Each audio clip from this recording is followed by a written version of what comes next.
So welcome back to Third Age Reforged and to another battle replay on 0.95 and on a map which is actually completely new to 0.95 I believe. This is one called the Cardalan Outpost, which is one of the cityscape maps in the new patch. If you've seen Pelagia before or Umbar, this is the sort of map that it is. It is technically a siege of sorts, although the settlement doesn't have any sort of gates. You don't need siege equipment to come in and take it. Obviously artillery is still going to be quite desirable if you're an attacker, but even so it's a little bit different to a regular siege. There's going to be more of an emphasis on the battles outside, and also the settlement is going to be...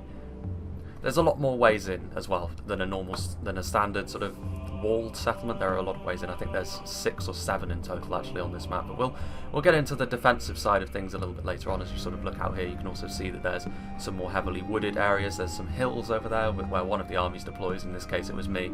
There's some raised ground here with which the attackers can put their siege on and try and shoot over the walls into the defending formations. But we'll go through the attacking armies first of all, I think. And a little bit of a disclaimer again, I had to turn down the graphics again because I do keep getting fatal graphics errors when I try to use my old settings. And I'm not sure whether or that's because new assets have been added to the game and they're causing a little bit of a clash. I don't know, but it's not terribly noticeable. But it's only really the unit pop in from a distance I've noticed, which has been pretty bad, like that, if you see as it goes backwards and forwards, which does kind of antagonise me a little bit, but it's not the end of the world. We can live with that. So yeah, we'll go through the attacking armies first of all, and obviously you can see there is a river crossing, but contesting the river crossing when you're already outnumbered is going to be quite difficult. If it was a 4v4, maybe you could try and hold the river crossing and the 2 bridges, but as it is, we decided that we would hold the hills, the farmland and the settlement exclusively. Having a look at the attacking armies, however, first of all we have Servo Elia playing as Harad. We've got some Black Serpent bodyguards here, which is obviously where his general is going to be hanging out. Lancer cavalry like this, it remains to be seen how useful it's going to be in a setting like this. But if it can get in and around the settlement, particularly if it can cut my army off from reaching the settlement at all, or if it can try and get some cycle charges, that would be nice. But obviously you're well served by not just throwing them in. Harad has actually brought quite a lot of cavalry, so I think 2 units of the Southron Lancers, which to be fair, Southron Lancers are fairly cheap for shock cavalry, so it's not exactly a huge amount of money invested. But even so, he does also have another unit of Serpent Guards, so he does have quite a lot of cavalry. Well, it remains to be seen. I mean, it could be useful, but it could also be a bit of a waste. He's got a couple of units of the Muhad Beast Hunters, which almost certainly will be very useful in a situation like this. Obviously, javelins, if you can get them in close enough without them being shot from the walls, they will be able to do quite a lot of damage, both to the defending cavalry and to the defending infantry formations. We've also got some Trollmen of Harad, I think only a single unit of them, so multiple HP, sort of very hardy mainline infantry units. Now, there is only one unit of them, but I believe they're still AP in melee. They are very much an attack focused unit, and so that will be very useful against the United Kingdoms of ARNOR, which are on the defence. We also have, Harad have got a lot of AP units in general as well, so we've got a couple of units of Southron Warband, which are always going to be very useful. A low tier but AP spear unit is going to be very, very good. We've got some Muhad Warriors, so a basic sword and board unit. Again, Harad have been crying out for something like this for quite a long time. They still don't have the highest armour values, but their shields and their decent stats in melee will make up for that. And then we've got the mainstay of the Haradrim infantry line, the dismounted Serpent Guard. If you bring these en masse, the Harad infantry corps is very, very strong. They're one of the few Harad units that are not AP in melee, but having said that, they more than make up for that by the fact that they are much more tanky than your average Haradrim unit. As we sort of move down the hill, we can see that there are also a couple of units of Southron archers. Having some archers on the attack is always a good idea, and the Southrons are decent. You know, it's much more of the Orc philosophy of volume is the way they do their business. I believe there's also some Hashari hidden. I think Harad have got several units hidden over here, but that's just about it for the Harad army. Moving over, we have the first of the 2 Orc armies on display on the attackers side. We have Raven of Korriban playing as Isengard. We've got some Uruk-hai Reavers, and some cheap AP like this is going to be very useful against factions like Arthur Dane, simply because obviously all of their units practically are armoured. As long as you can get them to their destination without them taking too much in the way of ranged fire, they should be able to deliver some decent damage. It's going to be a similar story with these Dunlending Berserkers over here. I think they're even cheaper actually than the Uruk-hai infantry. There are slightly fewer of them, but other than that the stat differences are rather minor. Over here we've got some Uruk-hai archers again. It's always a good idea to bring some sort of ranged presence, particularly in a situation like this, where the settlement is not quite offering full cover. If you get into certain positions you can shoot over the walls or through the gaps, which does mean you can really leverage that to your advantage. But in particular, obviously, Isengard are going to be more about their crossbows, so if they can keep these away from the ranged fire coming from the settlement, then they should be able to do quite a lot of damage indeed. And then looking over here, we do have the Lurtz hunting pack once again, so the high tier Isengard archer. Going to be useful not only at range but also in melee, so pretty wise decision to bring this in this situation. And obviously, you know, Isengard in general are generally not thought of as someone with a faction with a great deal of long range capabilities in the past, but the Lurtz hunting pack does something to try and alleviate that reputation. As we sort of move over here, it's rather dark on this map actually. We have some Uruk-hai pikes, of course. In any situation, the Uruk-hai pikes are always going to be very good. They offer you a very, very solid centre to your infantry, and obviously they're pretty well armoured as well. Not the easiest pikes to take down. They're pretty expensive, but even so, Isengard is still going to be relying on them a great deal. Some cheap javelins in the Snaga skirmishers. They are only 350, so you may as well bring them in a situation like this. We've also got some Uruk-hai infantry over here, very well armoured, like sort of mainline infantry units. They're going to be better than anything I could bring as Rudar, for example. The Rudar swordsmen are not going to be very good against that sort of thing. And also they're going to be mostly better than what Arthedain and Cardalin can bring. In this situation, it's primarily going to be range that we're going to have to focus on to try and equalise this fight a little bit, because we are going to be pretty outnumbered. Isengard also has a catapult, so a very wise inclusion of a siege piece of siege equipment here, a second unit of Uruk-hai crossbows, and a second unit of Uruk-hai reavers as well. So very well balanced army.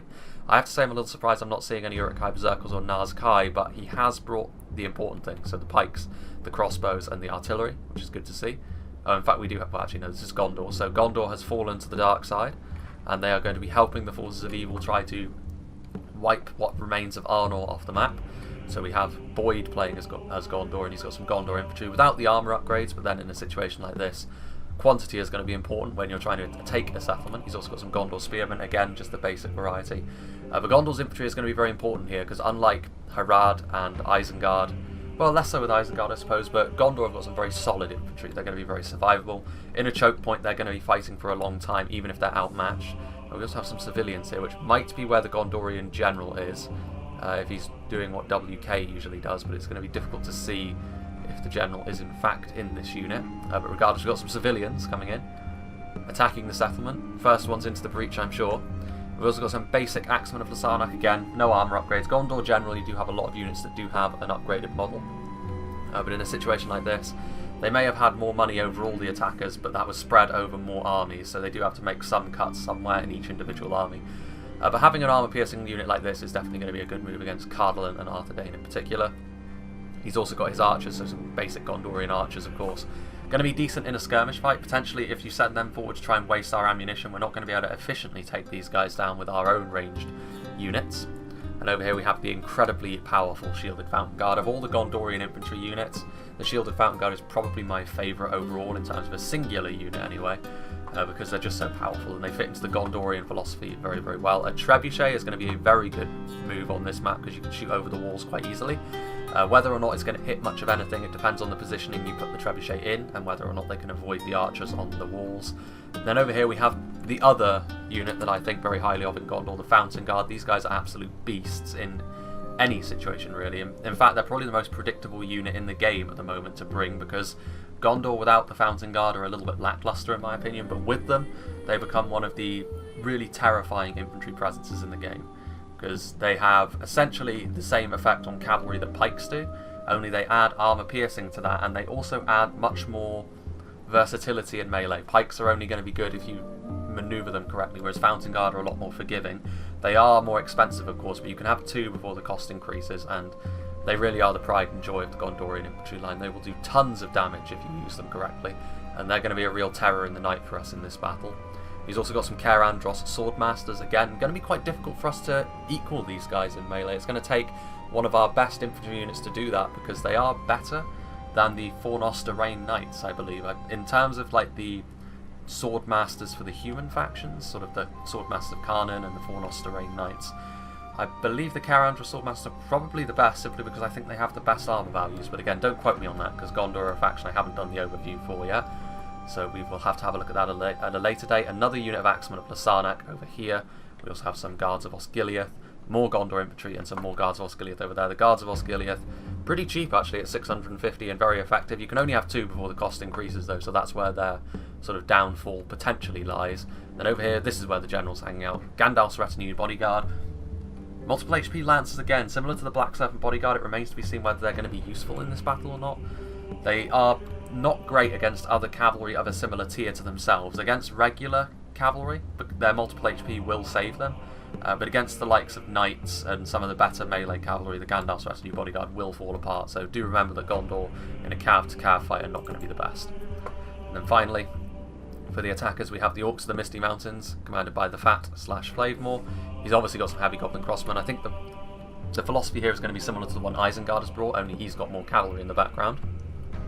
So he's got some heavy goblin archers as well. And then over here he has his infantry corps, which is made up largely of AP pole arms, I believe. But he's got a couple of units of heavy goblin spears, another unit of crossbows, some Black Uruks of the Mountains, which are potentially going to be pretty good if you can get them into melee without them dying. A couple of units of heavy goblin infantry, again. Not a bad tar pit, but in this situation you need to get everything possible into melee to really try and attrition down our lines a little bit. Another unit of heavy goblin infantry. The Misty Mountains have quite a lot of units that can hide as well, so they may well have some hidden units, including the fearsome Blackback Berserkers. Heavy goblin infantry has brought 2 units of the White Uruks Fearmongers, which is very wise because they are going to be very, very good in this situation if they can get into melee, because they have a tremendous amount of damage they can lay down. They do cost 800 each, but they do honestly remind me a little bit of sort of cheap and nasty Fountain Guard in a way. You know, I do think of them very highly in that regard. They aren't as good as Fountain Guard, of course, but they're still not half bad. And then he's got his cavalry corps, 2 units of Walk Skirmishers and the Bolg Champions. With all of their cavalry, they are going to have the mobility advantage. We did bring cavalry, as we will see momentarily, but with these wargs around, it's going to make what I wanted to do a little bit more difficult and tricky. But speaking of which, we will move on to my army, and I've started off in the hills over here, of course, so I'm going to be moving some of my men onto the plains over there. We're not going to retreat fully into the settlement. I am going to contest the outer walls a little bit, whereas my allies are going to be sort of forming the anchor of our defence. I've got a couple of units here of Etten Moor's Troll Hunters. I really like this unit for Rudau. They probably might be my favourite Rudau unit overall, simply because they are very survivable. They have decent armour for a Rudau unit. They've got very powerful javelins, and also they double as spearmen in melee, so they are very good at hunting cavalry. They're also going to be very good at holding the waves of infantry at bay. They're going to be a good linchpin if we need to use a makeshift spear unit in the late game. Now I've got some cavalry as well. I've got 2 units of the Coldfell Maidens and some Hranadine Nobles. So you could view what I've got as sort of very similar to what Misty Mountains has brought, only the wargs will be more effective at the cavalry fight. So it remains to be seen whether this is going to be worth it. The Hranadine Nobles, of course, are a knight unit. I could have brought the Angmar's Enslavers in this situation, but I felt like the Nobles, with the mobility, were just too good to pass up. And obviously their AP and melee, they do have less armour than other knights to pay for that. Up here is something that's somewhat interesting. I've got a couple of units of Black Waltz and a unit of Foragem Javelins. They are my ambush units. They're going to be right up here in the hills, right out of the way. The enemy shouldn't come up here, all being well. And I'm going to wait until the enemy advances down through here towards the settlement, and then I'm going to pop up behind them with 2 multiple HP Berserker units and a unit of very powerful Javelins and see how they react to that. A couple of units of Hranadine Pikemen. They're the only pike unit in the game with a significant shield bonus, I believe. The Barding Herd and the Gamprim do have shields on their back, but it is a lower shield value than this, and they are also halberdiers now. We also have a couple of units of Hranadine Berserkers here. They are axe thrower, melee infantry hybrids essentially. The Trollshaw axe throwers are similar, only they can hide everywhere, and also they are nowhere near as good as the Hranadine Berserkers in melee. They're not multiple HP anymore, but they are still a very powerful unit, especially with their attack value, which I believe is 14, so that's a very good, nice, healthy attack value there. I've also got, I think, 4 units of the Rudau Swordsmen. The mainstay of the Rudau line. They're not going to be able to go toe-to-toe with some of, particularly the Gondorian infantry and the Haradrim Serpent Guard, but they should do a decent job at holding back the goblins, should it come to that. I've also got a couple of units of these Hranadine Rangers over here, the equivalent to the Dunedain Rangers that my allies have brought. Again, Rangers are just going to have that body piercing, which is going to be very, very useful. And then 2 units of Dunman Spearmen, because I had some money to spend on some trash. Now finally, as we get into it, we'll get into the settlement itself, so you can see there's this plain over here. I start off in the hills, and my allies start off in the settlement, at least half and half. So first of all, we have Cardlan, played by Dwaylen. He's got these Minotaur Rob End Guardians with the armour upgrade as well. So again, they're almost too good to pass up again. I would say that there are certain situations and maybe you don't want to bring this particular crossbow unit, but Cardalan's crossbows overall, if you choose to invest in them, are the most powerful in the game, and this, the ultimate anti-cavalry unit still. And then he's got both units as well of the Minas Girithlan sharpshooters. Once again, they double as a makeshift infantry unit in melee as well as mace men. Again, they won't be too good if you just send them into melee all on their own, but if they're supporting something else, they can really help tilt the fight. And skirmishers that are going to be good in melee once they've expended their ammo are going to be very, very important for us here. Meanwhile, as we sort of move into the settlement, we can see more of Cardalan's troops. He's got a lot of Greenwatch garrison footmen, which I like to see, because as cheap pikes, they will form the basis of our defence. They will be a good base to build the rest of our defence around. He's also got some mercenary war chiefs. Their morale is pretty crap, but their stats are not bad, especially for Cardalan, who maybe lack a little bit of damage elsewhere, although a place where they certainly don't lack damage are the Tharbad Warhammers buried here among the pikes. They're going to be very, very good at dealing with the armoured units from the other team, so that means Isengard, Gondor and the Misty Mountains certainly better watch out. He's also brought the Dunedain captains, so again the multiple HP swordsmen. They will be better than the Kaerandra swordmasters. They aren't upgraded, but still. They are going to be present, and another unit of swordsmen over here, and then finally we have the mainline infantry, so some swordsmen. I think several units of swordsmen in fact. He's also got the Wardens of Tyr and Gothrad, so all of the Cardalan elite infantry is present today. He's the only one of us defenders who has not brought any cavalry, which is understandable. He's going to be the anchor. And then he's got a couple of units of Greenwatch garrison spearmen as well. And now I believe we will be moving into the final army before we can finally get started, and that is going to be Arthedain, commanded by Steel Khan. He's got 3 units of the Arthedain pikemen over here with the armour upgrades as well. Again, I like to see a lot of pikes. It's going to make it very difficult for the opponents to simply advance through us.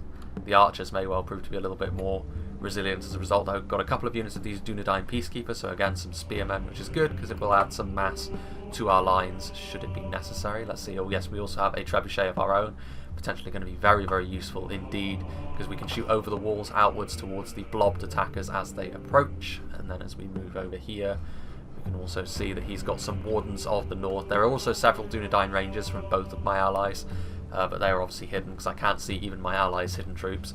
This is going to be the General's Bodyguard. AP archers, they need to just pick their target and shoot, and they will be able to do a lot of damage. There's also going to be some Hearthguard of Amel and Sul, actually. Let's get a closer look at them. Hybrid spears and heavy archers. I think they are actually the tankiest archer unit in the game because they are multiple HP. They aren't the most damaging elite archer, but they are going to be very resilient, and also, as spearmen in melee, they're going to be very good at helping us hold the line where needed. And there are also some units out here, some dismounted Fornost Arrayed Knights. I would be interested to see, actually, whether it's they or the Kaerandra Swordmasters that are superior. And then finally, we also have over here, they are hidden at the moment, but there are some Knights of Anuminos and dismounted mounted Dunedain company in the trees over here, ready to ambush our foes as they move forward. But I will make a little cut, actually, because it does take a little while for our opponents to move across the river. But yeah, I will see you on the other side. So it begins, and the Dunedain Rangers from Cardalan have revealed themselves, and the body piercing of Rangers is going to be very, very effective against lightly armoured troops like the Uruk-hai Reavers. You can see they're just getting shredded. Won't be quite as good against these Uruk-hai infantrymen over here. They will be able to resist it a little bit better, but of course with the backup of the Hearthguard of Amon Sul, even these Uruk-hai infantry will be struggling a little bit, although we do need to be careful not to use up all of our ammo super quickly, especially on units that will be able to resist it a little bit better. You can see these Uruk-hai infantry already just getting utterly shredded. Now, Revan of Korriban does sort of realise the archer presence on the walls very quickly, and he does something quite wise, and he gets very close to the walls so that the archers can't really hit them. This is fine because Dwayling is just going to sort of change targets to the units that are following them in, so now these Dunlanding Berserkers are going to be given the tender love of the Dunedain Rangers as they get just ripped apart on the approach. In fact, they've stopped moving, which is not good for them. You can see the Isengard definitely the ones leading the way. Gondor is also going to be backing them up with all of his infantry units. And ironically, the Rangers, against a lot of the Isengard forces, you can see that unit of Uruk-hai infantry got focused down pretty heavily. The other 2 units of Uruk-hai infantry perfectly healthy. So it may look like a lot of damage, but you know, this is the sort of casualties that particularly the Orc factions can absorb quite easily. The Misty Mountains are going to be advancing over the northern bridge. It's going to take them quite some time. You can see my army is sort of set up over here. I am susceptible a little bit to being flanked, but I was counting on my allies' crossbows to sort of dissuade and advance in this direction. And if it's only individual units, I will be able to move my Coldfell Maidens, which are looming large over here. Let's get up onto these walls and get the perspective of these Dunedain Rangers as they are now focusing down Axemen of Lasarnak. Snaga skirmishers would also be a very, very good target indeed. And Rangers in this patch as a defensive unit are almost invaluable for this reason, simply because your attackers are always going to have to bring sort of lower tier, lightly armoured units, because that's the quantity approach you need to have when you attack. If you go full quality, it's not going to work out for you at all. Rangers are going to be excellent at taking out the trash, and that's exactly what they're doing now, although Axemen of Lasarnak are far from trashy. You know, they're going to be a unit which, dealing with them is going to be very, very good for us. Things are going very well for us in the initial stages of this battle. The Hearthguard of Amon-Sul are also firing. But Cardlin are also expending a lot of their ammo early on. Rangers do have quite a high amount of ammo, regular archers have less. It remains to be seen, that might be something that changes as things go forward. These Gondor archers are also moving forward. If they get into loose formation and start firing back at the Dunedain Rangers, that's going to be the key to the attacker's success here. Because the Rangers are going to be terrible in a skirmish fight. They don't have a lot of armour at all. Now over here you can see that the ambush has been sprung, and I believe it is in, yep, 2 units of Dunedain Mounted Company and the Knights of Illuminas, because this catapult was getting up onto the high ground, which is the right thing to do, but it was going there completely unsupported, and this of course means that the charge of the light cavalry is coming forward as well as the knights, and the catapult has been charged by the Dunedain Mounted Company, the civilians have been charged, and the Knights of Illuminas, managing to get into the Gondor archers, which were starting to fire on the Dunedain Rangers. And now the attackers are going to have to react very, very quickly indeed. And you can see actually the back here as well. I was sending forward my Coldfell Maidens to pressure the Guards of Osgiliath. I was initially going to save those javelins for the Wargs, but Guards of Osgiliath were just too good of a target to pass up. The catapult crew has already been destroyed by the charge of the Dunedain Mounted Company. These civilians are not going to last long at all. They are almost certainly going to break before they die, however. And now the Knights of Illuminas are here, which, you know, the attackers have been caught off guard by this, and this is where you have to be careful. Ambushes are always going to be a factor, I believe, in a map like this, where you've got trees, where the attackers can deploy outside the settlement as well as inside it. The Uruk-hai infantry now getting charged by the Knights of Illuminas, and the Knights of Illuminas are they're a very scary unit to fight, simply because they are, I think, the most heavily armoured of all the knights. And over here you can see that the Snaga skirmishers counter-attacked by the Greenwatch garrison spearmen, so they're not going to be able to throw their javelins into the defensive formation. Greenwatch garrison spearmen are not a good unit in melee, but having said that, they will be able to deal with a very depleted unit of Snaga. See here at the front the Dunedain Mounted Company charging, destroying those Axemen of the Sarnak, so the Arthedain cavalry already reaping a terrible price on the Isengard army, and the Rangers continue their grisly work. Well, their general was in the Snaga skirmishers, which, considering how aggressive they were with them, was very gung-ho indeed. Now over here you can see that my Coldfell Maidens are actually being focused down now, and this is where I make my first mistake, as we haven't actually seen it because all the action was really elsewhere, but you can see there's a lot of death over here from the Guards of Osgiliath. A lot of this was down to my Coldfell Maidens throwing their javelins. I saw that my ally had sort of sent forward his cavalry, and I also noticed the Haradrim cavalry was on the way over here as well. So I tried to send my Coldfell Maidens over there, but unfortunately the crossbows and the Muhard Beastmasters are going to be able to break my Coldfell Maidens very, very quickly. Under javelin fire, the Coldfell Maidens do have a decent shield value, but unfortunately they are being shot in the back, and that means they are routed. So that's really the first thing that's gone wrong for us as defenders so far. The Southron Lancers are trying to charge through the Greenwatch garrison spearmen, which is not really where they want to be ideally. Having said that, a low tier spear unit like this is not going to be able to hold back against Gondor infantry and Uruk-hai infantry.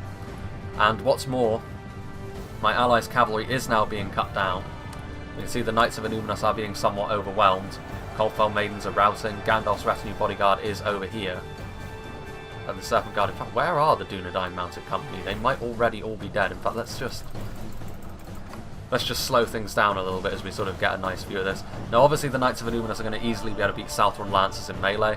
Low-tier Lancers, or basic Lancers as it were, are going to be no match for the most heavily armoured of all the Knights. But if we have a look over here, we can see that more of the Southron cavalry, or actually this is the Serpent Guard, trying to force their way through the Greenwatch garrison spearmen. And admittedly, these spears, they've already shut down the javelins, which is fine. We've also got some Dunedain Rangers from Arthedain up on this side of the wall. The Rangers have really done a lot of heavy lifting for us early on, but a lot of the ammo on our front has now been kind of expended on this first wave, and there's still a lot of attackers left to come. And while we've dealt with their catapult, which was definitely worth it, we still have a trebuchet to deal with. Over here you can see the Knights of Illuminus. One of them has actually fallen to the Southron Lancers.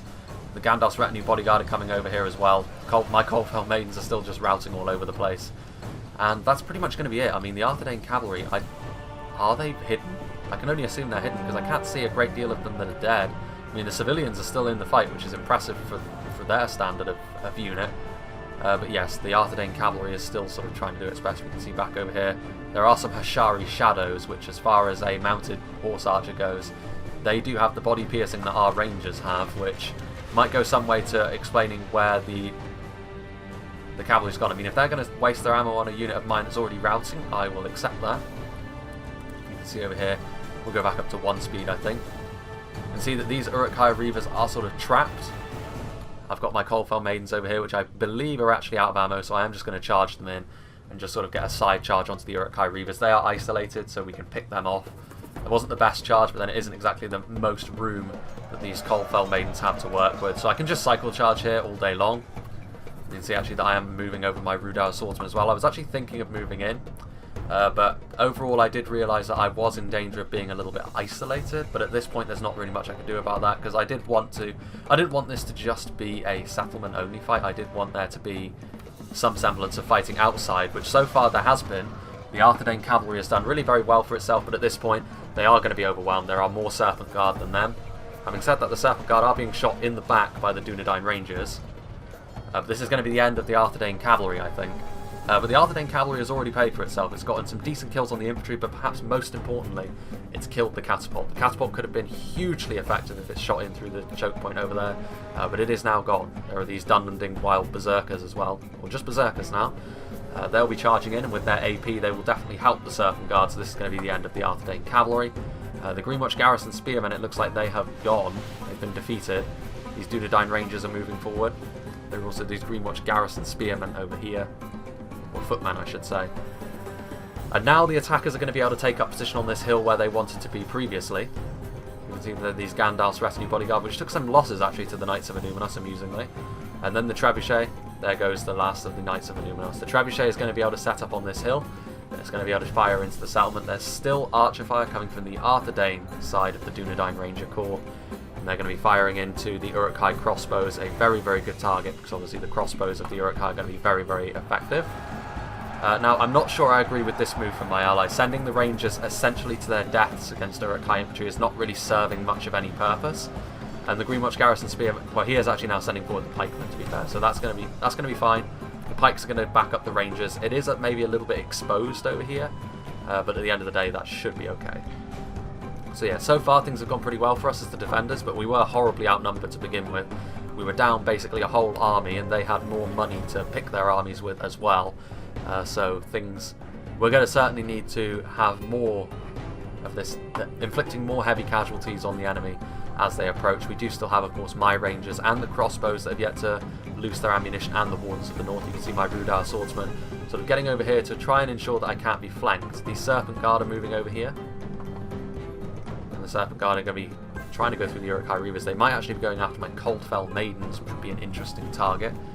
Let's go back over to here though and have a look at the choke point fight.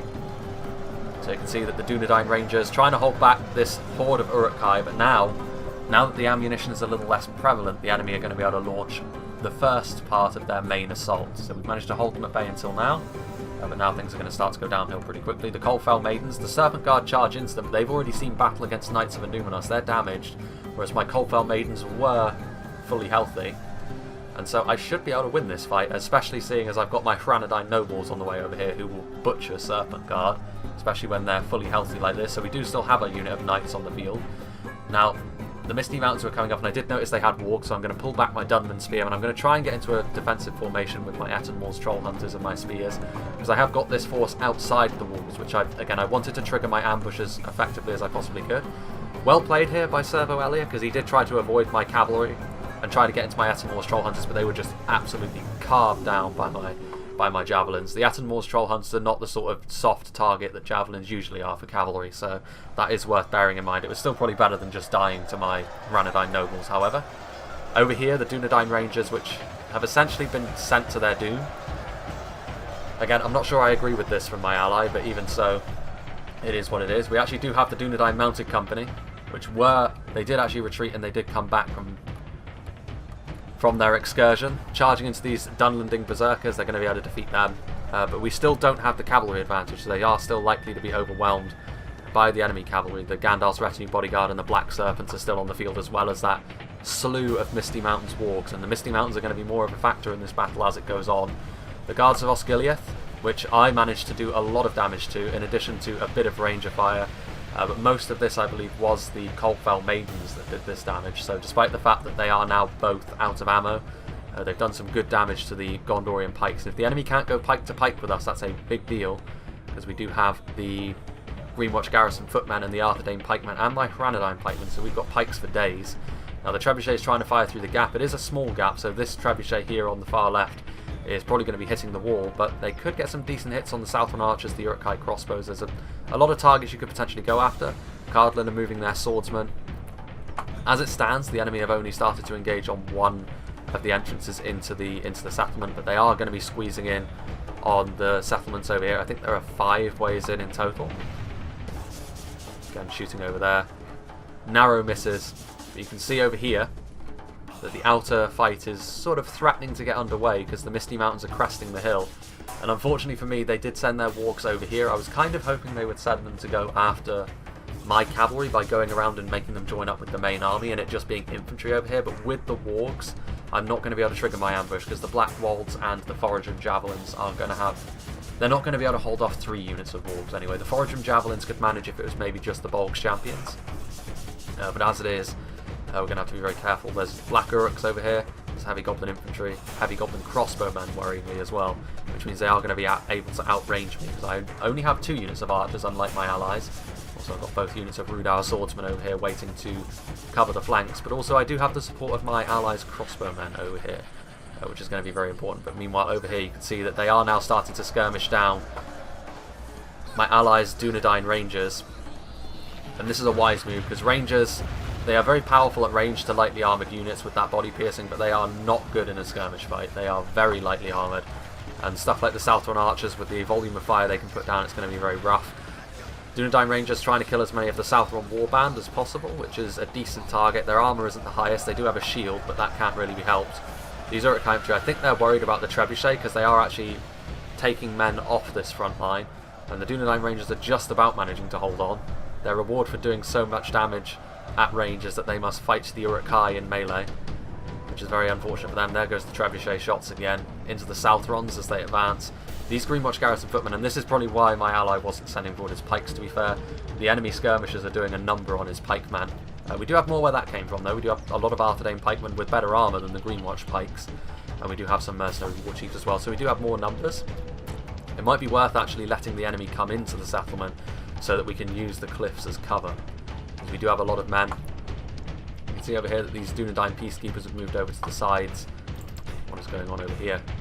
You can see that these Warg Skirmishers, I think, were trying to get some shots on my Hranadine Nobles, but I chased them off with my Hranadine Berserkers. Of course, they are axe throwers. I think... Did they have the Archer sound effect for throwing axes? That's interesting. Hranadine Berserkers there. They're going to be difficult for the Misty Mountains to take on in melee with what they've brought over here. But I am quite worried about my Bolgs Champions. Well, the enemy's Bolgs Champions, because they're sort of threatening to charge into the rear of my Rudauer Swordsmen. But I do have my Etten Troll Hunters over here, and if I kill the Bolgs Champions, that's a big loss for the Misty Mountains. That's a lot of money sunk into a single unit.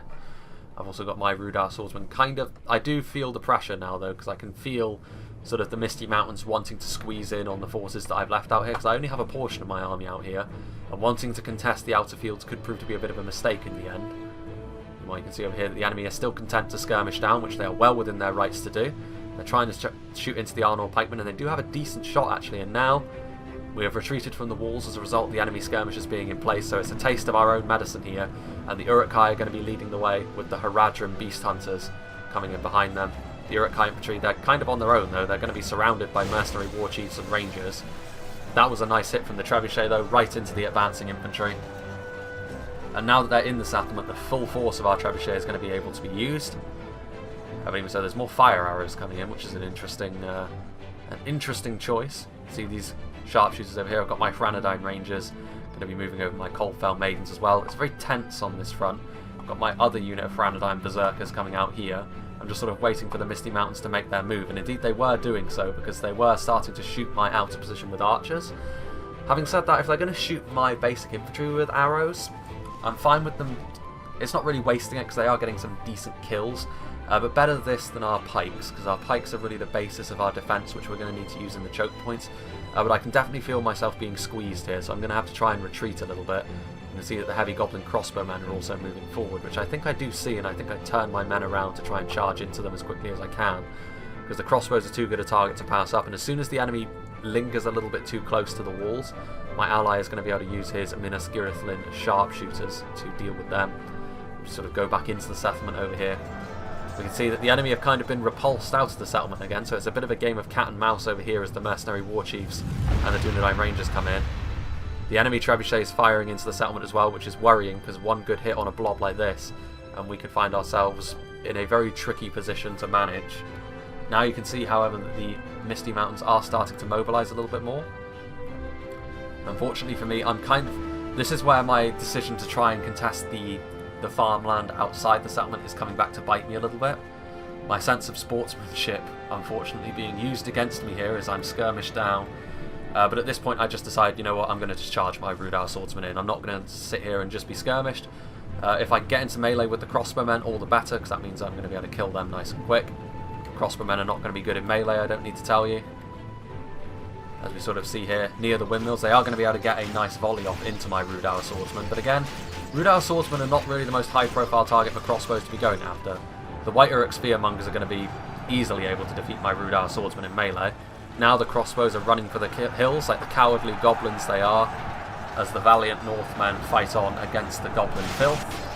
These Attenmore's troll hunters are going to be firing their payload into the... I believe I started to fire them into the White Uruk Spearmongers, but unfortunately a unit of goblin infantry got in. I did actually ask my ally to quickly rout the goblin infantry with a quick volley from the crossbows, but I don't think he obliged, which is unfortunate for me, because the White Uruk Spearmongers are going to be able to very quickly rip their way through my Rudar swordsman. The Misty Mountains infantry also advanced down the hill, and he's going to be able to get into my Dunman spearmen. In fact, let's just lower the speed a little bit here.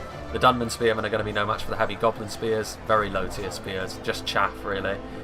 These goblin infantry, actually this was a mistake of mine, I actually had these Ranadine berserkers on fire at will, and they're firing their very high damage ammunition into basic heavy goblins, which is unfortunate for me. Now I did try and chase these warg skirmishers away, which actually turned out to be a decent idea, because these warg skirmishers over here at least were starting to break. My Ranadine nobles, however, starting to take some pretty severe damage from the warg skirmishers, so I did think about sending my Ranadine berserkers in there as well. These goblin infantrymen just don't stand a chance, unfortunately for them. This unit pop-in's starting to bug me a little bit, because it never used to be a problem. I'm going to have a look at it.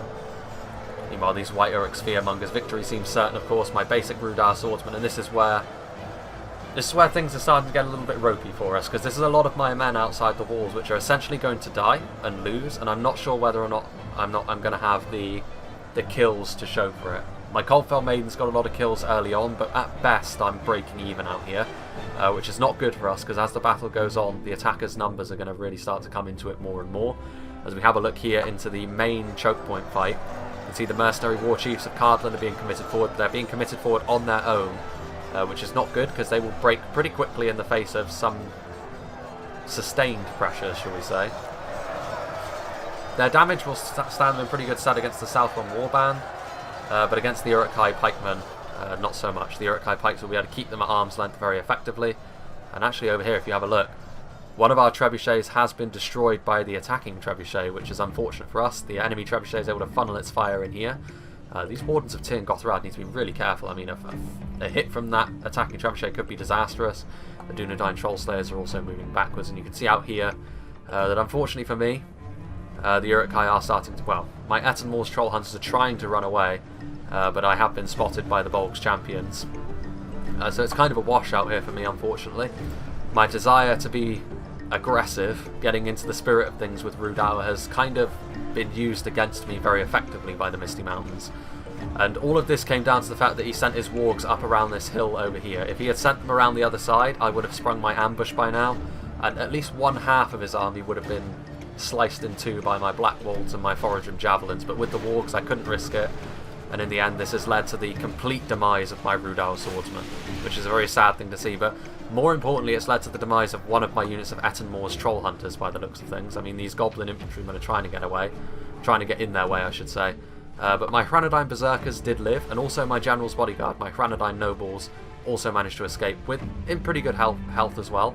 My Hranadine rangers are also starting to target down the warg skirmishers, because at this point the warg skirmishers, with all of our cavalry as defenders kind of gone, it's more useful for its ammunition as javelins, and wargs are going to be very lightly armoured, so the Hranadine rangers are going to be very, very effective at dealing with them.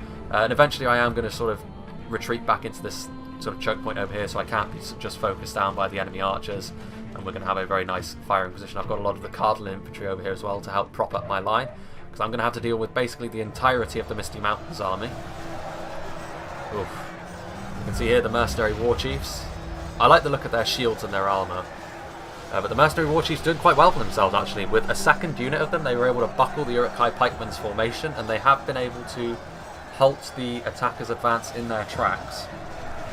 So we're getting a nice close look here. Now, one thing that it is worth mentioning with the mercenary war chiefs, of course, they have that mercenary morale, which is bad. Men who fight for pay don't fight as harshly as men who fight for their homeland, and the Muhan Feast, well, that's not good at all. I mean, that is already... I mean, that's them wavering. That was horrendous friendly fire from our trebuchet. They are also under javelin fire, so I can't imagine these mercenaries... Well, they have managed to stabilise, to be fair, but that's the risk of using mercenaries as your front line.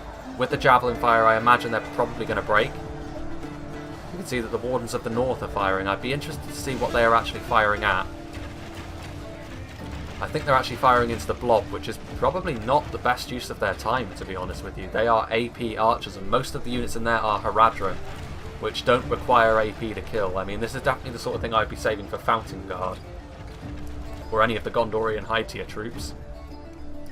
Well, let's go and have a look over here. You can see that my other unit of Hranadine Rangers up here on the walls. Hranadine Rangers look really cool. There's something about them. I like their sort of rustic aesthetic. And I'm just sort of picking and choosing my targets as they move across, and in particular the Hashari. So both myself and my ally with the crossbows, they aren't armoured, but just killing the Hashari as quickly as possible is going to be a real boon for us, because they are terrors in the night in melee. They are extremely skillful, difficult to kill in a prolonged fight. Our pikes would do a decent job at doing that, but ultimately we don't want to risk it. The Hashari are just too good in melee for us to leave them be, so they've taken some huge casualties as they've gone past the crossbowman. And this is the advantage we do have. We have all of these crossbows which we can distribute throughout the settlement where they are needed. Now over here you can see that the mercenary war chiefs have now been broken, I believe. Yes indeed, they are routing, probably as a result of the crossbows and the javelins. Now over here you can see the Wardens of the North and the Dunedain Rangers still firing.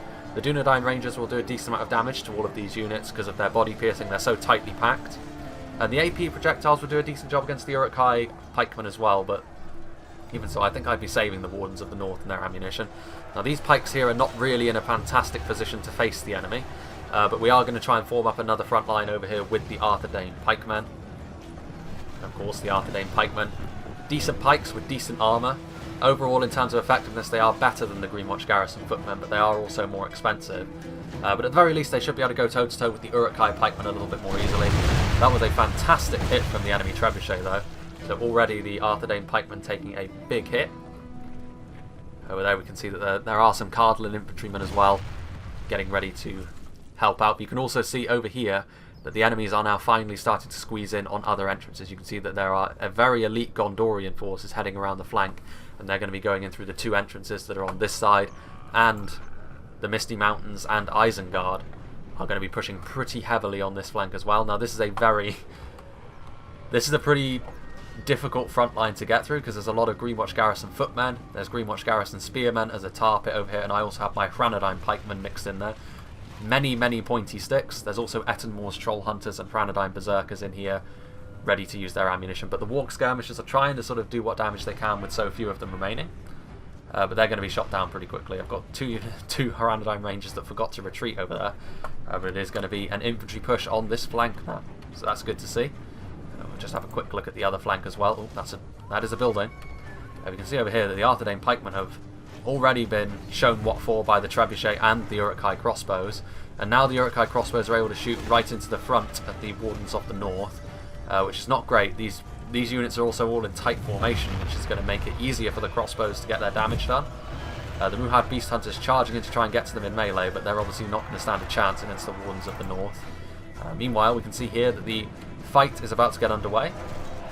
The Greenwatch Garrison Spearmen offering a bit of rigidity to this front line, but of course I'm going to be sending forward my Pyrannodine Pikemen to make up the first line of pikes, simply because they are going to be more durable than the Cardinal pikes with that shield value.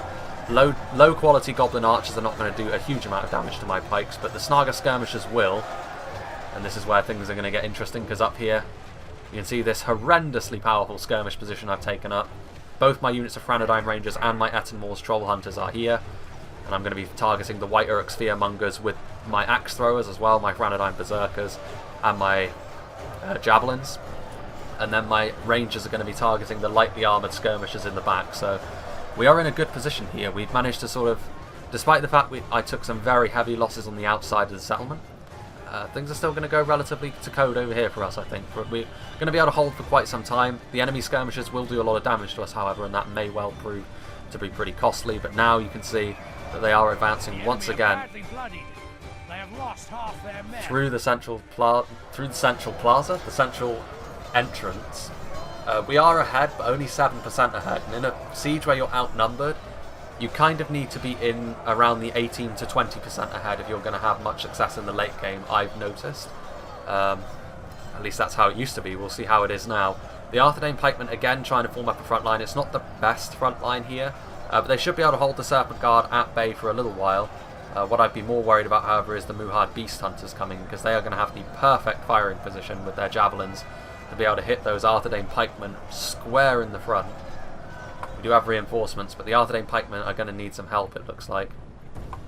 These Dunedain Rangers, meanwhile, oh my. The Muhad Warriors are actually routing, but they did manage to get through over here. Only one of these trebuchets is active, but it's the one that's stuck in the building. These Muhad Warriors actually did able to punch through, but fortunately, Cardlan were able to back Arthedain's initial defense up. Now that's a horrendously good hit again. Well, it was alright. And those Javelins are coming in, and the Javelins are going to be targeting the Cardlan infantry, which is interesting. Not a bad idea, honestly, because I think they notice how out of position these pikemen are, and they quite fancy their chances at dealing with them just in melee and with their trebuchets. So they're going to use their Javelins elsewhere. Meanwhile, let's have a look over here where Arthedain are having to open up another front. The Guards of Osgiliath may well have been damaged, but they are still very much active, and a single unit of Dunedain Peacekeepers is not going to be enough to hold back the Axemen and Pikes of Gondor. And Gondor with their elite infantry, they are going to be moving around here as well as some Uruk-hai Reavers. I've got my Pyrannodine Nobles, however, which are going to be a pretty good rapid response unit. Meanwhile, over here, in the blob of blobs, this unit of Pyrannodine Berserkers is now out of ammunition, so I'm going to send them into melee. Because most of what we have here are pikes and spears, none of them have got really a high attack value. With my Pyrannodine Berserkers there, however, we should be able to do some very nice damage indeed. The White Uruks are almost completely gone at this point, the Snaga Skirmishers. I mean, this is a horrendous skirmish line to go up against. There's crossbows, there's rangers, there's javelins over here. But having said that, they are also doing a decent amount of damage. My rangers have taken a lot of hits. My allies, you know, we're having to use our ammunition on low-tier skirmishers as well. Particularly, you know, the heavy goblin crossbows are cheaper than our units. So, relatively speaking, the enemies are getting value for money here. Now, the Dunedain Troll Slayers fired their payload into the back of the Muhad Beast Hunters and then charged in, but there simply aren't enough of them to defeat the Muhad Beast Hunters in melee, particularly not when there's backup around. Unfortunately for us as well, these Arthedain Pikemen are getting slaughtered. So despite the fact that things were going pretty well for us early on, a combination of my army being sort of wiped away outside the settlement, and also the fact that Arthedain is now seemingly starting to struggle to hold all of their avenues, things are looking pretty bleak at the moment. Things could start to go pretty badly for us. Meanwhile, you can see that I did actually see those Uruk Reavers coming forward on their own. So my Pyrannodine Nobles with mace in hand are going to charge forward and try and destroy them. There are only 22 of them, but every little helps. You can't say no to free kills, and this is of course my General's unit. The fact that we still have a unit of Knights active is going to be quite important potentially. But also, worryingly enough, these Gandalf's Retinue Bodyguard are coming forward. There are 20 of them. There are 21 of my Pyrannodine Nobles, which means my Pyrannodine Nobles should be pretty comfortable in this fight. I mean, those Uruk Grievers got flattened, and now with the AP damage that I do in melee, the enemy's general bodyguard needs to get out of there, otherwise they're going to be put to the mace very quickly. But I'm not going to be able to pursue him far, because he has 2 units of Fountain Guard over there, which is not good for me. As we have a look through the settlement, those Dunedain Peacekeepers holding them back all on their lonesome. They will lose eventually, but the Dunedain Rangers, and there is a big blob of Cardalan troops here that can be deployed to various positions along the front line.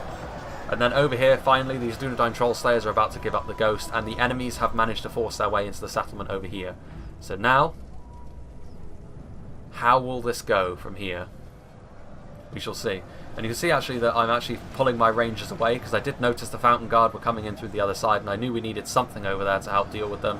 Also, the crossbows were also doing a lot of damage to my rangers. But over here we also still have my Etten Moors Troll Hunters. And honestly, over here, in terms of infantry, we've got the beating of them at this point.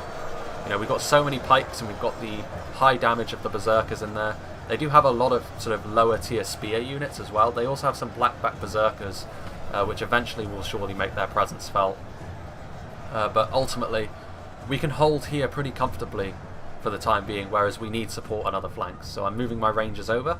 I'm going to be moving them to help deal with the Gondorian advance, which is going to come along this avenue of attack. And then as we move over here, these Dunedain Peacekeepers are about to fall away, and we're going to need to set up another defence, which fortunately we do have. We do have the Mercenary War Chiefs, which return from routing. We've got quite a lot of Minaskirithan Swordsmen, and we've got a lot of Arthedain infantry as well. I mean, we still have the Ones of the North and the dismounted Fornost Arrayed Knights. Meanwhile, what's going on over here? Gondor taking the front foot. What is going on over here? Arthedain pikemen advancing forwards, the Tharbad Warhammers turning around to destroy these Muhad Beast Hunters, and the Hearthguard of Amon Sul, which used up their ammunition fairly early in the match. But that's good for us now, because now what we have is essentially a multiple HP spear unit that we are free to use how we see fit. Very purple indeed, and the Hearthguard of Amon Sul should be a good linchpin to build a sort of counter-attack around here. Because with the Tharbad Warhammers you have the damage, with the pikes you have the anchor, and you might be able to get into the side over here. I mean, there are Uruk-hai crossbows, so it is risky, and there are also Trollman, and so it would need to be a coordinated effort. Meanwhile, over here you can see that a pretty catastrophic flanking attack happened over here with the dismounted Serpent Guard, which is bad because this could very well turn this fight over here around. The Dunedain Troll Slayers getting into melee, the Minaskirithan Sharpshooters as well fighting downhill, and also my Etten Moors Troll Hunters. With the Menotar Romen Guardians shooting into the Serpent Guard, however, and with the fact that we do have... I mean, the Sharpshooters are no pushovers in melee. They are makeshift macemen. We have the Troll Slayers. We also have my Etten Moors Troll Hunters. All of these units are skirmishers, which double as effective infantry units in melee as well.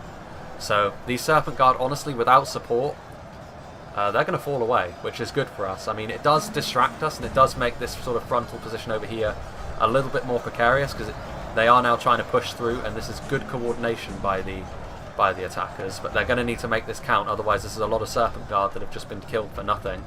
My Etten Moors Troll Hunters doing a good job. These Franadine Berserkers are out of ammunition, so I'm going to throw them into melee. So I've essentially expended all of my ammunition and everything except my Forage and Javelins. Speaking of which, my ambush has now been launched. So this is the second ambush that we as the defenders have launched in this battle, the first one being a very effective cavalry ambush.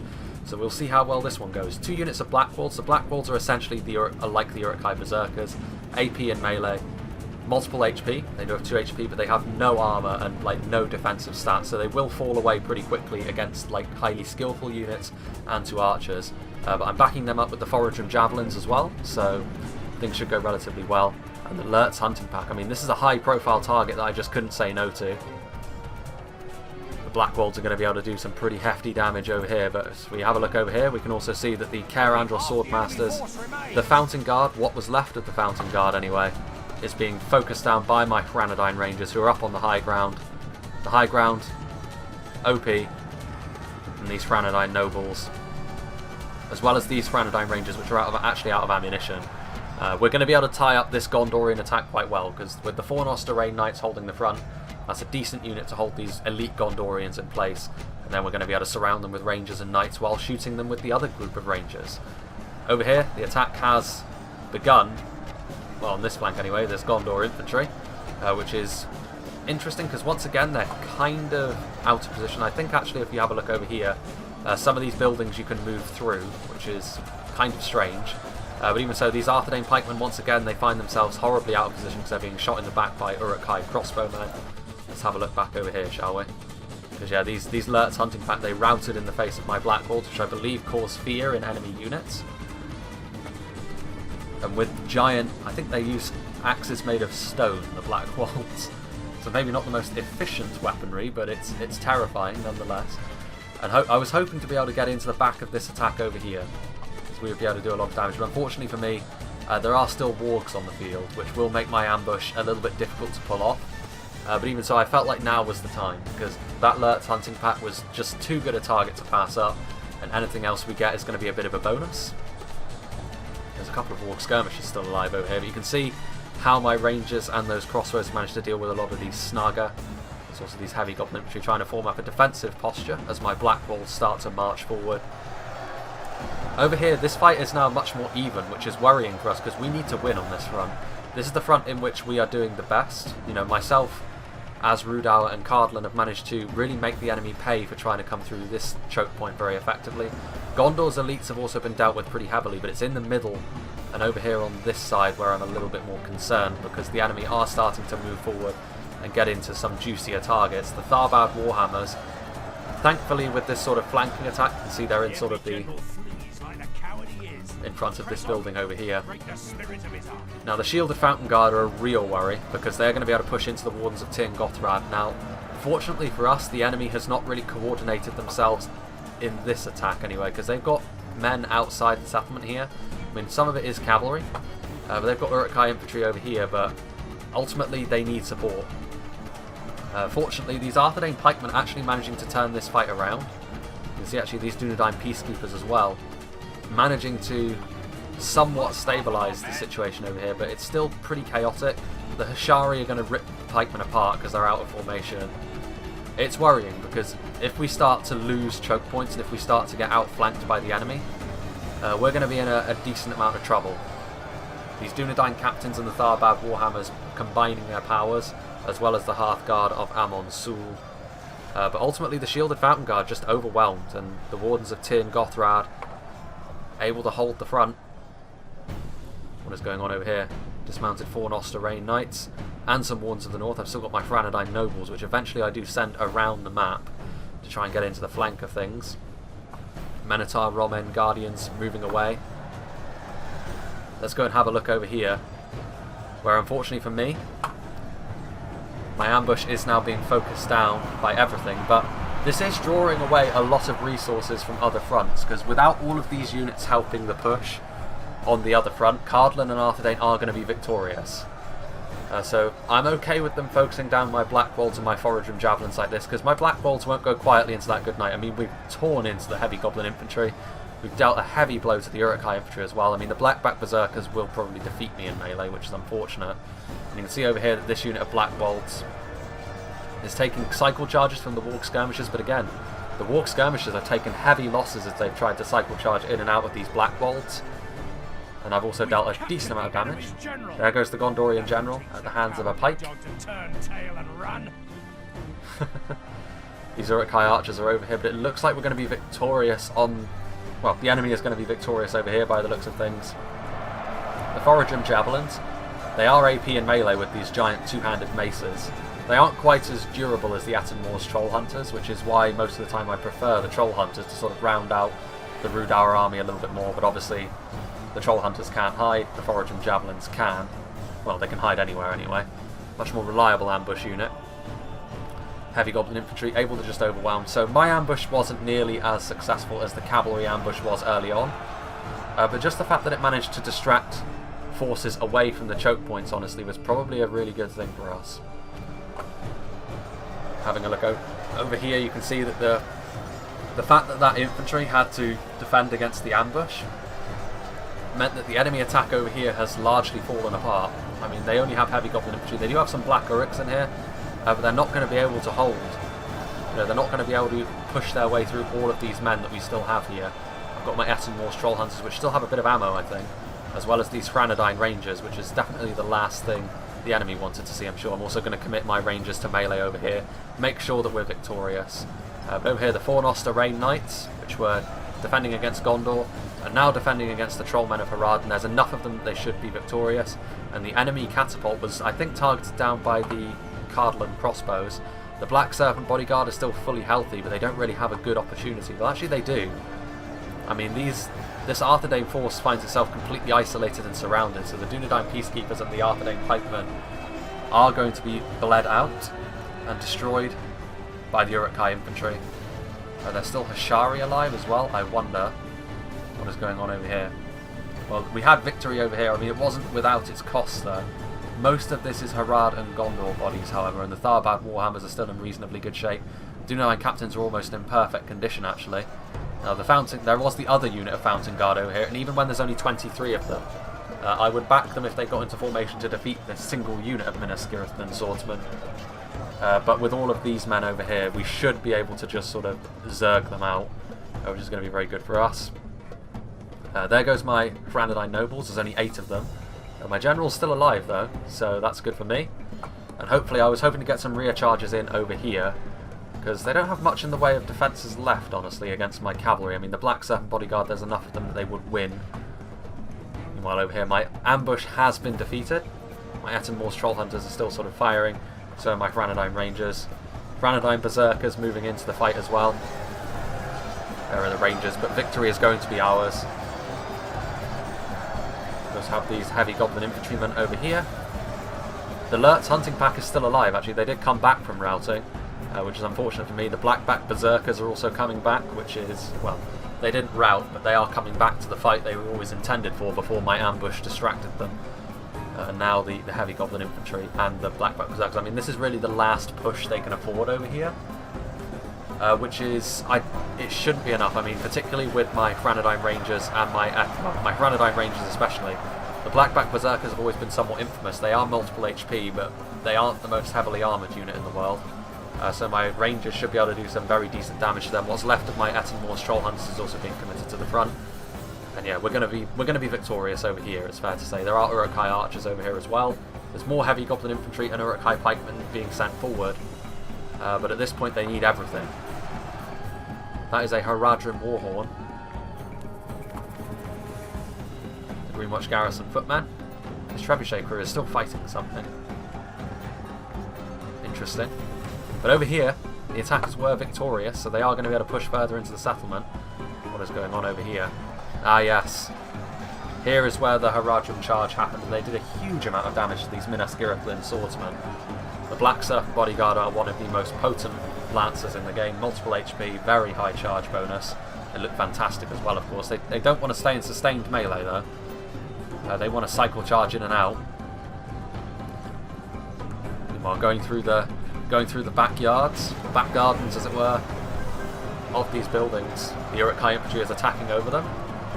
Some of these buildings are see-through, unfortunately, but for the most part the pathfinding is intact.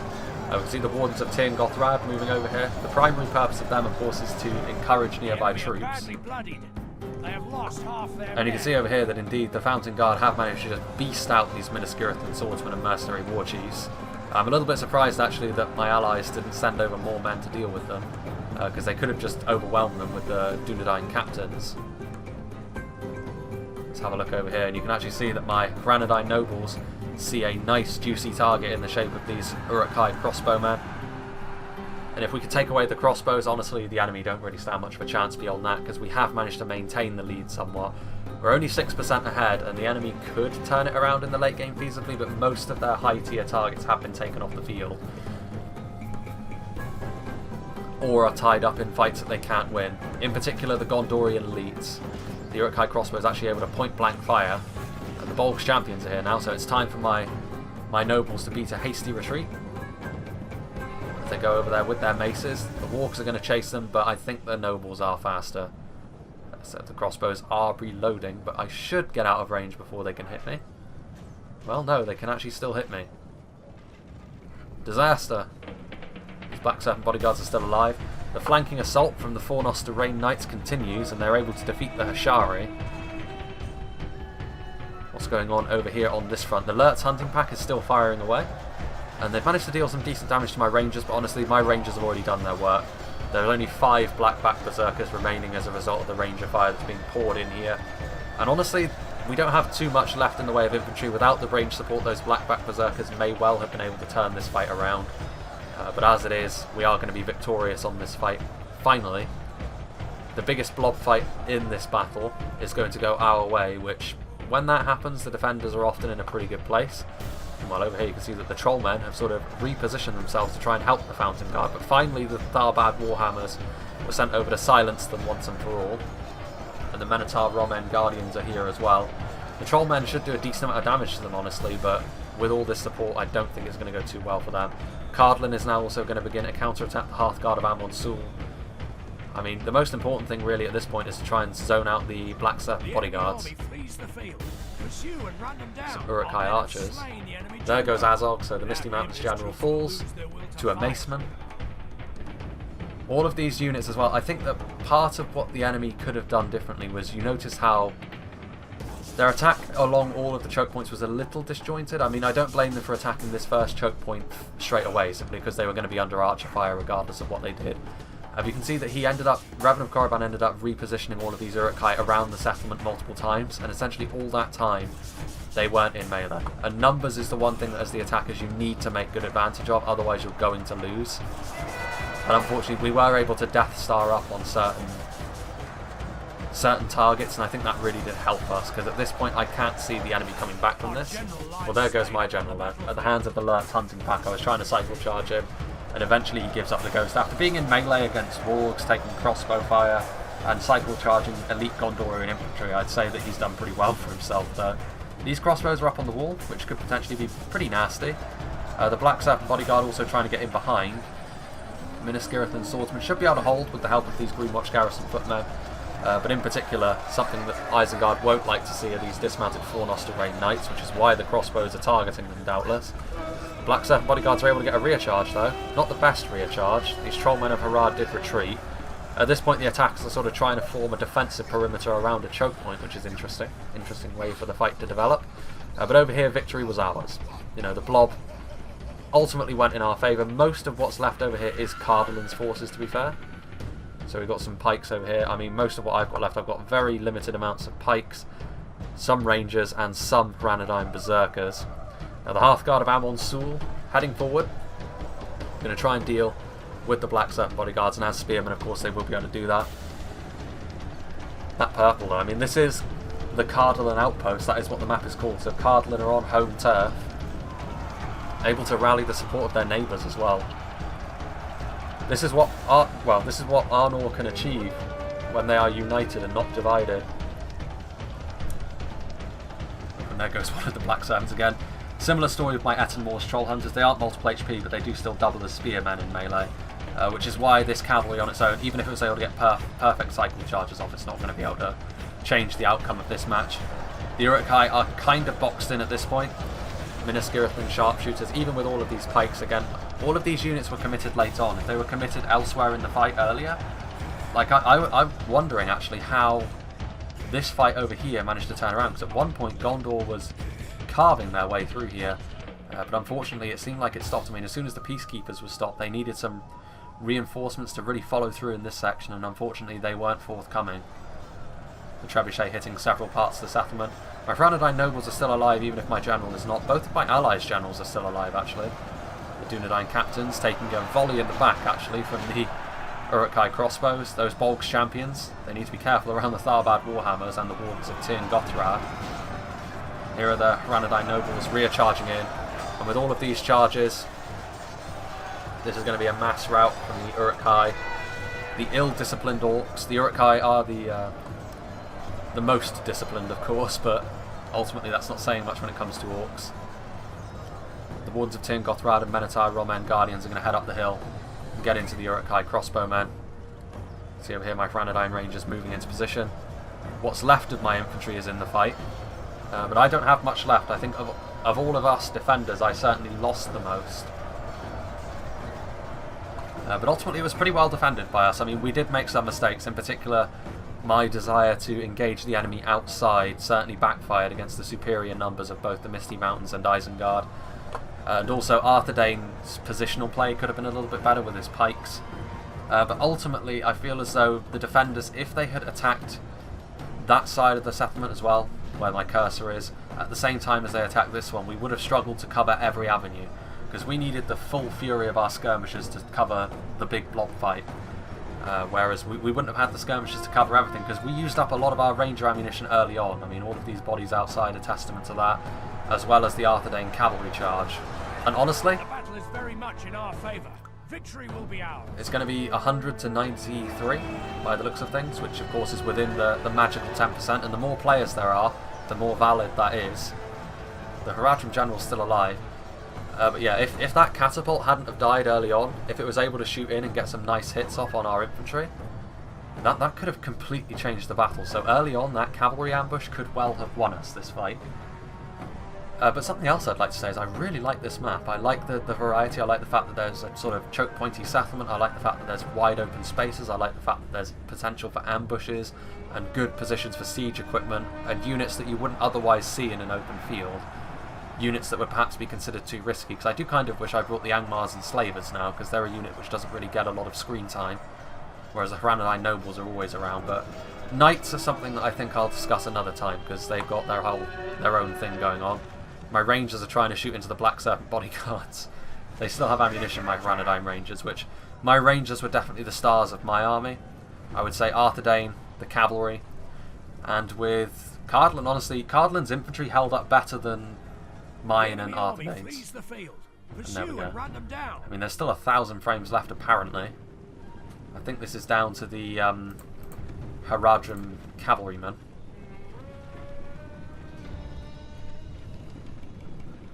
But we shall see.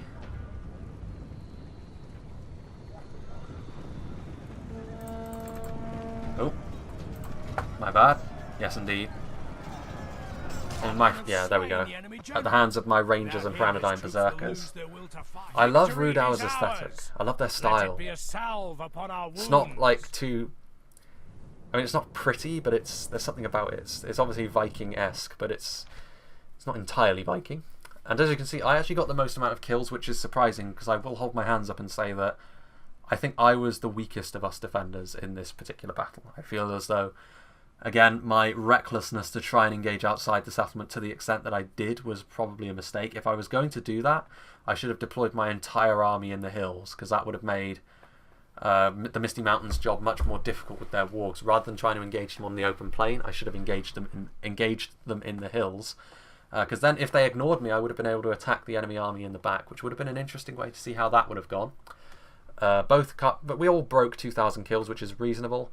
The Misty Mountains getting by far and away the most kills. I think that was because they managed to kill most of my army. The Misty Mountains were definitely the ones to deal the most damage to me. Gondor, you know, that amount of kills, considering the units they brought, considering the fact they had Fountain Guard and a Trebuchet, and units that you would think would do a lot of damage, like the Kerandros Swordmasters. Maybe a little bit wiser use of their time. I mean, I do still think that overall, if the defenders had managed to coordinate their efforts to attacking each individual choke point, things would have gone a little bit better. Obviously, if they'd have seen the ambushes coming, they would have been able to see their catapult, but the whole point of ambushes is that you don't see them coming, so to say that. But in terms of composition, I will say that if Harad had not brought cavalry and had instead brought stuff like Demons of the Desert and the Champions of Nafarat, or Nafarat, I should say, in the late game they would have been much, much more dangerous. Because one thing that you would have noticed about the late game is the fact that Cardolan still had their high tier units. They still had their Tharbad Warhammers, their Wardens of Tin, Gothrad, and in particular their Dunedain Captains, which only really the crossbow volley at the end managed to do a lot of damage to them. And that was really the key. In the end, they were able to do a lot of damage to both myself and Arthur Dane to an extent, in terms of proportion to the army. Cardolan, however, had a lot of men left in terms of percentage of their army, so I feel as though that's where they kind of ran out of steam a little bit. They broke against Cardolan's defence, and having a look at the sort of kills that my army got, have a look. Haranadine Nobles, 119, not a bad return, but I still would have liked to have seen how the Angmars and Slavers did. Coldfell Maidens, the unit that got 116, that was primarily Guards of Osgiliath with a few Uruk Reavers off the charge. The other one was the one that broke, that was my first mistake. Ettenmoor's Troll Hunters, the 77 was the one that was killed outside the walls. That's still not terrible considering they were misused. 227 those, particularly seeing as that was Blackback Berserkers. But the real stars, of course, were the Haranadine Rangers. both of them breaking 420 kills. One of the Arthedain Rangers, I think, got 600 kills. So all of the Arnorian kingdoms have got their Rangers, which is going to make them quite potent when you put them together on the defence. And who knew that Arthedain United would be such a terror in the night? My Franadine Pikemen doing well in the blob fight, getting a decent amount of kills each. My Blackwolves would have done better if not for the Wargs. But again, I had to commit them at that point because it was then or never. The Foragem Javelins, unfortunately, didn't do quite as well as the Blackwolves, but they're a little bit more squishy. Franadine Berserker's doing okay as well, but the Rudar Swordsman, of course, completely overwhelmed, as well as the Dunman Spearmen.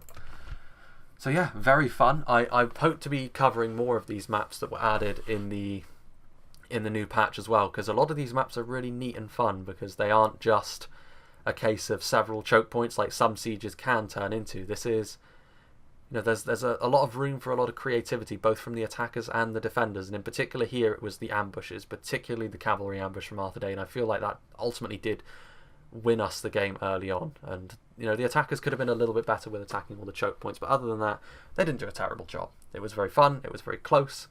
100% to 93% is good for a 7-player game, and yeah, I hope you enjoyed this, and I hope you'll join me for whatever is next. And the 2K special is kind of a nebulous thing, because again, it's a matter of getting the right people together for it, because it is likely to be quite the taxing experience. Dol Amroth is a big settlement, and obviously you need 8 players, and etc, etc. So the 2K special will come, but I'm just not sure when it will come.